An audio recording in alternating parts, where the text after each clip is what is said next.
Bērns saka, ka viņam nav bijuši mājasdarbi, ka viņam nekas nav uzdots, vai ka viņam nav ieskaita, vai ka viņam nekas nav jādara.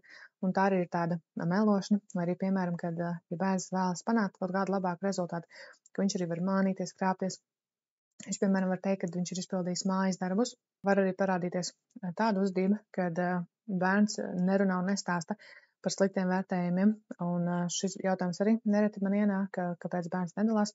Jo es, piemēram, ar bērnu runāju, un es viņam saku, tas jau nekas, ka tev tur nesanāca tik labi. Bet, ja bērns mānās un nedalās, viena puse var būt tas, ka tie vidē tomēr tie prasījumi ir tādi augstāki, un tas var būt gan arī izglītības iestādē, gan mājās un ģimenē, un mēs varam teikt, vai ne, ka nav jau svarīgi, ka tu neesi uzrakstījis to pietiekami labi, bet tas, ka mēs komunicējam par to, ka tas ir tik svarīgi un vajadzīgi, un cik labi ir nepieciešams, ka, piemēram, mēs zinām matemātiku, ja tad mēs varēsim saskaitīt un darīt visādas lietas, un visādā šādā netiešā veidā mēs varam bērnam tik un tā nodot to ziņu, ka tas ir svarīgi.